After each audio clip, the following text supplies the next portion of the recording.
Yeah, well, my dad had even more influence than my mom, so there's a million of them, right? But I think Yes. probably the most important one is that every decision you make, no matter how much you think, you can hide from those decisions. Those decisions appear in your mirror every day. And I think for me, integrity is what you do when no one else is around. And I think for my father, it was you can't hide from your choices.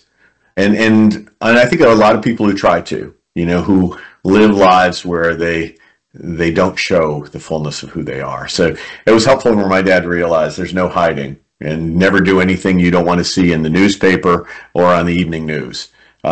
Because though you think you're smart enough to get around it, it still lives in you. Beautiful.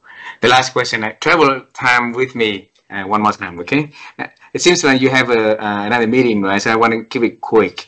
If you travel time with me and meeting the young little kid, Joseph, and then you tell him about the future journey that he's going to have, what is the one thing that you're going to tell him?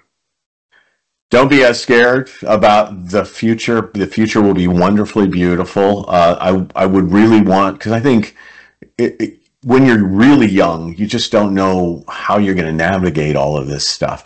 And I think I probably had some of those fears early on. But more importantly, just enjoy it more and give yourself a little more time to savor and a little less time to reach. So I wish I'd have taken a few of those more moments along the way. And I'd like to have him think about that so that he doesn't just rush past some of the most beautiful moments of his life.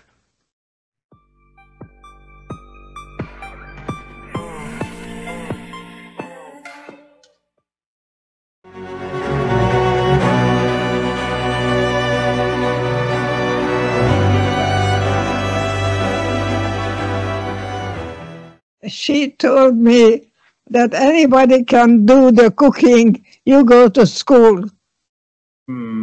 She was not encouraging me to stay in the kitchen. I tell you, she just wanted me to get as much schooling as possible, get a doctorate and all that. So I was in my 40s. My supervisor told me to go get a doctorate, and I said to him, by the time I get a doctorate, I'm going in my 50s. And he said, you'll be 50 anyway. And that was the best answer you could give to a 10-year-old child, that don't try to be more than what you are or less than what you are. And 10-year-old, you don't have your brain developed completely.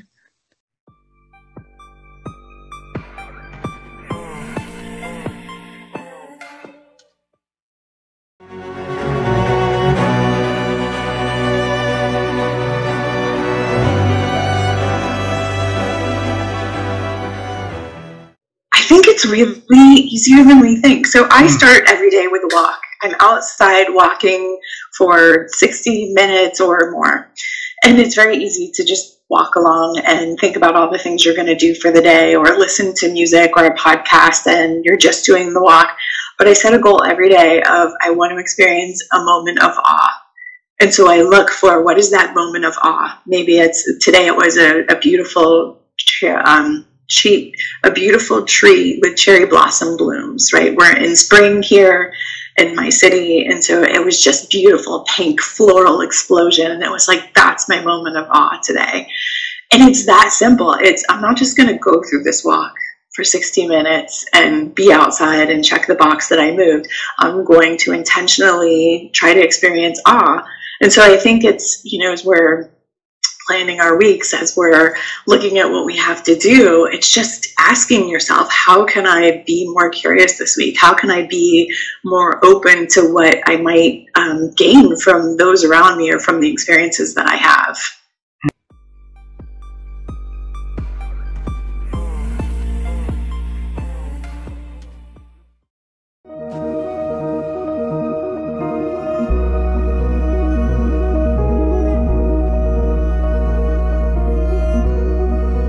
we all come to life with different skills and different talents.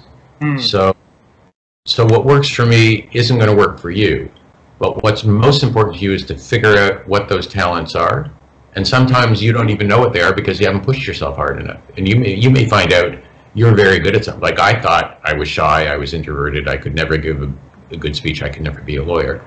But I have given thousands of speeches, and each speech I give makes me a better speaker. And I've worked with coaches. Like the other thing is, and maybe this is the key message, but there are a whole bunch of them. You can't do it alone. Right? You need someone with more experience than you who can help teach you things you don't know how to do yet. And it may be somebody you're just observing because they are your mentor and you watch them in action and you absorb it that way. It could be someone you follow online. It could be a TED Talk you listen to. Or in my case, as I said, I didn't know how to write fiction. And literally, I didn't know how to write fiction. I was, my editor, when I showed her the first draft of my first fiction, said, it wasn't my first draft, it was like draft 25, said, this is okay for an amateur, Norm, but if you want to be considered a serious author, there are 10 things you need to learn how to do, and you can't do any of them. Like you can't, your dialogue is horrible. Your characters don't have any arc. They all look the same. It's like, I was an amateur. So, but I mean, the wonderful thing about the internet these days is there's nothing you can't find online. There's no expert you can't learn something from. And in my case, I went out, it was during COVID, I learned online from like some of the greatest experts in the world on how to write better. So you know, one of the key lessons is you know, don't try and do it yourself. It's really important to learn from more skilled people who are going to teach you things. But in terms of entrepreneurship or professionalism, the two things you can't get away from, and this I start the book because I think it's really important, are we're all in the service business. And if you want to learn what that means, just think about who the best waiter is that's ever served you, and just try and be them. Just try and think about what do they do that makes you want to come back to their restaurant and to be served by them again, and start doing it in your life, and you'll see everything changes for you. That's part one. And part two is, like, one of the reasons I went into law, my father was a businessman, and he was great at sales, and I said, I could never do that. I could never be in sales. That's why I'm going into a profession. And what I discovered the hard way is everything is about sales, because the product you are always selling is yourself. So as a lawyer, you're selling your arguments to a judge or to the other side in a dispute. So you need to develop confidence in your abilities. You need to know how to present it. You're always selling. And I used to think of sales as being frightening, just completely, I can't do that. It was another thing, I can't do that, I will never do that. And yet, when I look back on it, guess what? I learned how to do it. How? I watched people who were way better at it than me, and I said, okay, they're doing this, and that's what I put in Take Charge. I give it to you. I said, it's sort of okay, here are not only the things you need to think about, but here's how to think about it, and here are little steps you can take to improve it. And you know, and if you're further along in your career, if you've just become a partner somewhere, or you're on the cusp and you know all the basic skills, or you think you do, I wrote a sequel to this called Never Stops. Same format, but just more advanced skills. Sort of how do you advance your career? The only way to advance your career is to make sure that you're not doing today what you mastered 2 years ago. That somebody more is taking it over, so you can learn how to do something you don't know how to do.